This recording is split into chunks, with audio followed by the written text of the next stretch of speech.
Selangor Darulasan. As one of the most developed state in Malaysia, Selangor is majorly known for its industrial activity, commercial, institutional, and agriculture. It is located at the western part of the main range, where bounded by Perak in the north, Pahang in the east, and Negeri Sembilan by the south. The state is divided into 9 districts: Sabak Bernam, Hulu Selangor, Kuala Selangor, Gombak, Klang, Petaling, Hulu Langat, Kuala Langat, and Serpunk. The history of Selangor started back in the 18th century, where the Bugis gained full control over Selangor. Which was not a long time later, it became one of the sovereign Malay state in the peninsula. The establishment denotes the start of Selangor's development as a free state, which results the development that are achieved today.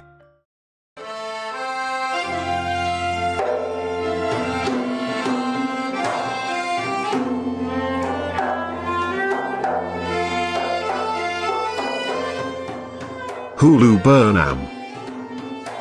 It is located in the largest district of the state, which is Hulu Selangor. The center of activity in the area takes place alongside the main road which leads to the adjacent town, Tanjung Malim. This historical settlement has been established in the late 19th century. The origin of its name is believed to be taken from Bernam River, which is nearby to the area.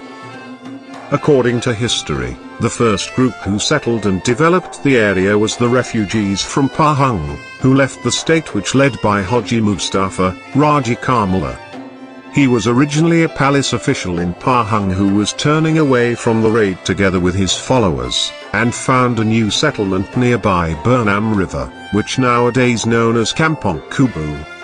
During the rulings of British, he was appointed as the first Penghulu of Hulu Bernam. Similar to other regions in Malaysia, Hulu Bernam is a home of multiracial, with the majority of Malay, takes up to 78.5%, besides Indian, Chinese and other minority ethnic.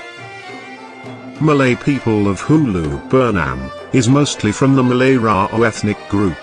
The Rao people originate from Rau, which is located at the heart of Sumatra. During the Malacca Malay Sultanate era, the Rao people migrate, trade, and reside in Malaya. Thus, Malay Rao is one of the common ethnic group found in Malaysia today. The Malay Rao people in Hulu Bernam is known to be the early settler in the area, which is the group that is led by Haji Mustafa Raja Kamala. This ethnic group is known for its authentic culture, including foods and rituals. Other common races in Hulu Bernam are Chinese and Indian, which were immigrants migrated to the town, mostly during the British colonization. With the existence of multicultural background, the architecture of Hulu Bernam varies, due to the functions and influence of time. There are still a lot of traditional Malay house, can be found here. Vernacular architecture can be clearly seen through the town of Hulu Bernam, including old shop houses. British colonization also left a big influence in the architecture style. Many old public buildings and shop houses, mainly in Tanjung Malim, are designed according to colonial style. The style also can be found on one of the oldest university in Malaysia, University Pendidikan, Sultan Idris.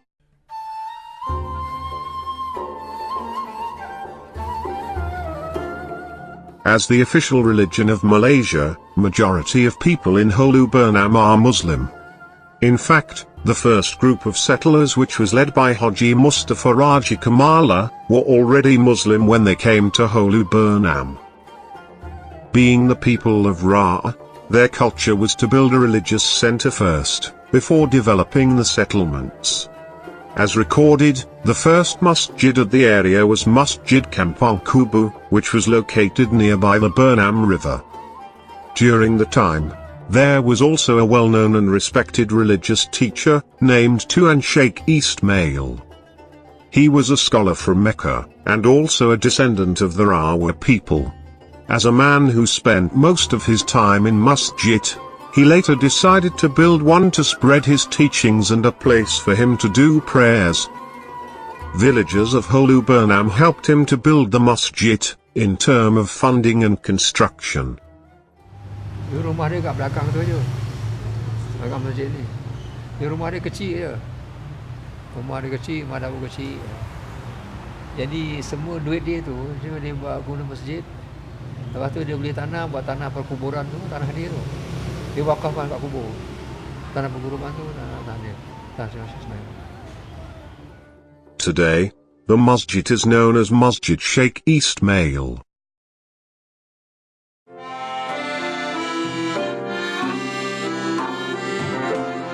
Masjid Syiekh Ismail. It is located at Jalan Simpang Tiga, Hulu Burnham, which is the center of activity in the area. Situated alongside of the main road, that is leading towards Tanjung Malam, the masjid is only a few hundred meters from the site of the first masjid, Masjid Kampong Kubu. It is also nearby to the new masjid, which is Masjid Ar-Rahman. Masjid Syiekh Ismail is one of the oldest structure that is still well preserved in Hulu Burnham. It was named after Tuan Syiekh Ismail, as remembrance of his effort in building the masjid. As recorded, the masjid was built in 1876 with the help of villagers. However, it was only officiated in 1924, as engraved on the entrance of the masjid. Originally, the masjid was built using available local materials. As the main material of the building, it is told that timber was brought from the nearby forest and transported through the Burnham River. Merbau is a type of strong timber used as the structural columns, while the wall was entirely made of timber planks. Most of these elements are still in good condition, due to the robustness of the material. Traditionally, the whole building was constructed with the implementation of mortise and tenon, which does not require any nails. Today, nails is only used to install the roof, which has been changed several times. The roof is one of the prominent element of Masjid Syiekh Ismail. There are two types of roof used in this masjid, which is known as Bumbung Meru, that covers the main prayer hall, and a pitched roof for female praying area. The shape of the roof is mainly functioning to give the protection from weather, such as rain. Distinguished by the two-tiered pyramidal roof. The masjid is believed to be influenced by Javanese regional architecture. The roof was arranged by stacking one above the other, and an ornamental features are installed on top of it, which called Mahkota Ratap. The Mahkota Ratap, or known as roof crown, is a common finial top, the pyramidal two-tier roof.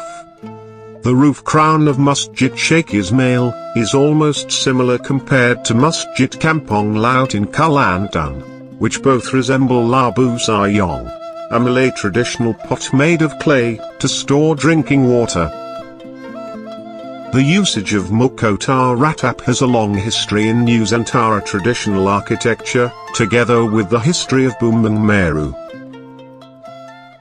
At the end of mihrab roof, there is another finial, named Tunjoklanit. It is usually affiliated with Malay traditional houses, where it is found mostly on the top end of Bumbung Panjang, or Bumbung Limust. Tunjoklangit, according to Malay culture, symbolize oneness. This is due to its shape, which is pointing upwards to the sky, showcasing the oneness of Allah. Around the edge of Masjid Syiekh Ismail's roof, it is decorated with ornamental elements, called tumpu kasau. The type of tumpu kasau found on the masjid is multiple timber pieces that are arranged side by side. Every piece of the timber is carved to this shape and a small hole is made on it. Another timber decorative element found at every corner of the roof edge is called Chichuk Terbalik. The name is due to its shape. That is look like a lizard hanging. Both of these elements complement the masjid's roof perfectly on its way. On the wall of the most front area of the masjid, there is another common Malay decorative element, namely tebar laya. The tebar laya for this masjid is from the Kiasan Mantari type. It is one of the three types that is used on the walls that are facing Qibla. From its name, it is made as an imitation to the image of sunset, and it is symbolically represents the interaction of the Creator and all of His knowledge.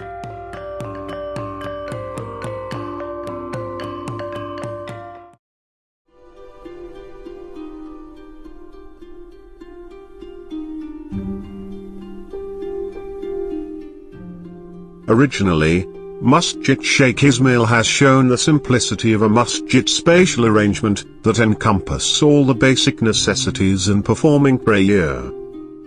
From its original plan, the masjid only have one main prayer hall, with mihrab at the center front, and an ablution pool on the left side, just beside the entrance staircase.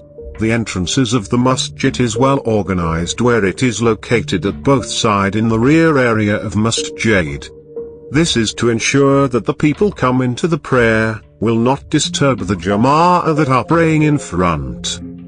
These two original entrances is to give separation for male and female, so that they will have separate access upon entering the prayer hall. This shows how the masjid provides clear and easy circulation, ensuring a smooth flow of the users. The floor of the main prayer hall, which is basically rectangular in plan, is built on a raised floor. This is to define that the main prayer hall is the most important area, where the Muslims submit themselves to the Almighty. The raised floor is also due to the climatic and geographical condition, such as occasional floods occurrence. Inside the prayer hall, mihrab is located at most front area of the hall. It is a place for an imam to lead the prayer, besides functioning to indicate the direction of Qibla. In Masjid Syiekh Ismail, the mihrab embraced humbleness as it focused on the significant function of a space, instead of the physical appearance. Around the main prayer hall, there were originally wooden long windows, together with decorative balustrade and railing. This type of window is very common in traditional Malay house, where it is made out of timber planks with some woodworks, with relief rectangular-like pattern on the door faces. In Malay architecture, the long windows is used to interact with local climate. This is to promote passive cooling, where the cross-ventilation can happen. Today, the long windows are functioning as doors. On top of every window, there is colored stained glass. Each glass has different color and texture, where they give a very beautiful rays, enhancing the main praying hall atmosphere, when the light pass through them. Just like the windows, the original main doors of Masjid Syiekh Ismail are made of timber but broader and without fixed stained glass on top of them. At the top of the walls that enclosed the masjid, there are series of wooden louvers. These louvers give regular ventilation, making the indoor area much cooler than the outside. Besides all of these common elements from Masjid Syiekh Ismail, the attic and the wooden stairs that leads to it are the most unique features of the masjid. Both of these elements are rarely can be found in any other masjid, with the space that can only accommodate 2 people at one time. It is the place for muezzin to call the people for prayer. Dia kegunaan tangga ni sebenarnya dulu, masa dulu kita ni bukan ada orang kata PA system corong nak pakai mic, tak ada, cuma tempat azan kat atas tu. Jadi kalau nak waktu masuk waktu, diorang naik atas, azan kat atas. Masa dulunya lah, sebelum adanya mic ni. Sebelum adanya mic ni, tu zaman dulu lah, kan? Today, this space is only used to place the speakers, and only be appreciated as one of the unique traits to the design of the masjid. The set of wooden stairs that leads towards the attic is also unique due to its location in the masjid. Although it is constructed at the center of the main prayer hall, the structure is not disturbing the space of the hall.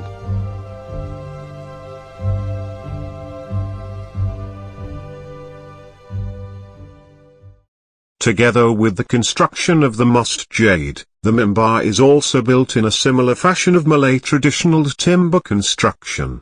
It is a kind of podium, or pulpit for the khatib to deliver his khutbah. This mimbar is fully constructed using timber with 6 columns, that are furnished with relief carving.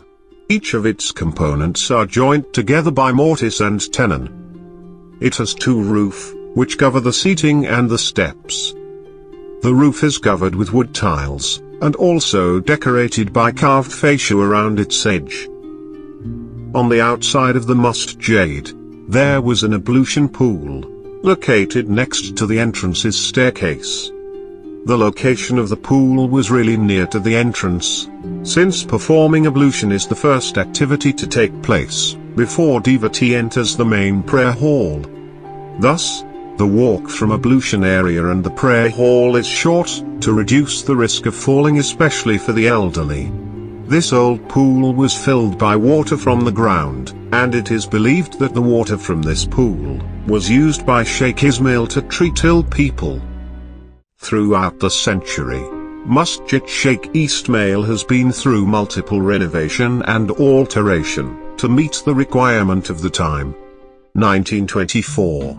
Masjid Syiekh Ismail was officiated, as written on a plaque, hung above the main entrance. It is believed that the masjid was just the same as it built, with no alteration. 1930. A new building was constructed next to the masjid, and used as an usra area, where Islamic teachings took place here. 1988. Extension of roof was made at the side of masjid, which covering the flat ground and the ablution pool. Gate was added, and fences built around of masjid compound. 1998. The ablution pool was covered, and veranda was built there underneath the extended roof. The ablution pool was replaced with the new ones, located further towards the main gate. 2005. Extension of prayer hall to the second building, to accommodate a rising number of Jummah prayers. Toilet at the back is renovated, to provide more comfort towards visitors. 2008. Renovation of prayer hall to fit high occupancy of congregational prayer. This is when the use of long windows has been changed as door, so the connection of veranda and the prayer hall will be more permeable.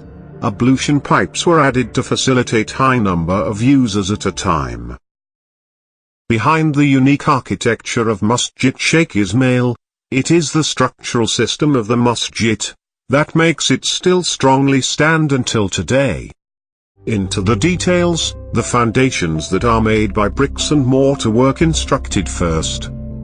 The floor have the same height as the foundation, ensuring that the wooden structures will not rot due to moisture of the soil. Then, the columns were erected on the foundations, which followed by beams and roof rafters with purlins. These wooden structure are joined together, using combination of mortise and tenon. This traditional technique gives strong and stable form of structure. The roof were installed, and it is supported by the rafter. The roof rafters also hold the ceiling, which are also made from wooden planks. Later, the wall panels are arranged in vertical manner, where each wooden planks are inserted into the timber framing. This style of arrangement is called dinding berpian style. The long windows are also installed alongside the walls, together with railing and balustrades. On top of each windows, the colored stained glasses were installed, which hold by the timber framework, and followed by series of louvers above it.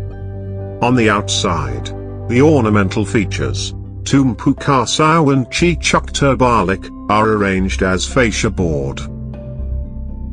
In the construction of Masjid Syiekh Ismail, the column was erected first, starting with 4 main columns and follows by other columns, similar to the Malay traditional construction. All of the 4 columns in the main prayer hall is called Saka Guru. These columns support the load from the attic and the roof.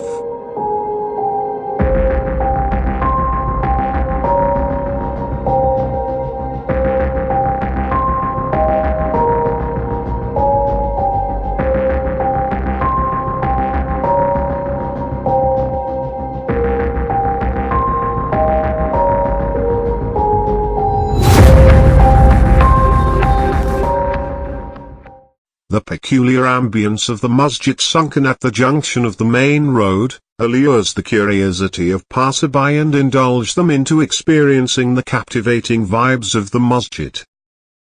Historically celebrated as the prominent place for educational and worshipping purpose, the spirit and liveliness of the masjid can still be perceived until today, and in hope is to be perpetuated for the future generations. Where it exquisitely remarks the epitome of the unbowed, unbent, unbroken, of Masjid Syiekh Ismail, that has remarkably stood strong for more than 100 years, and perhaps, for 100 years to come.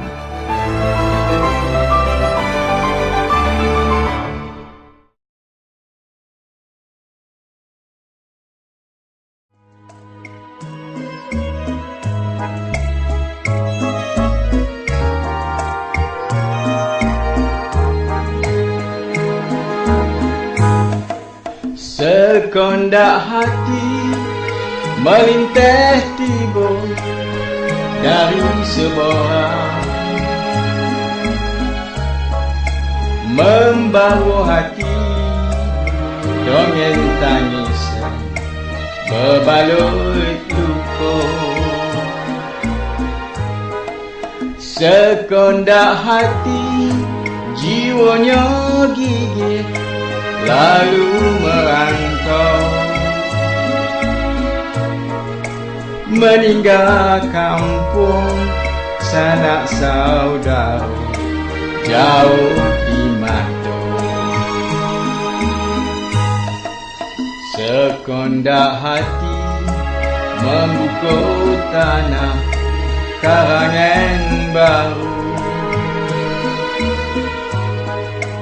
merodah donai menyuluh arah jalan berliku, merantau lagi mencuba nasib di tempat lain, dengan harapan anak cucunya hidup bahagia.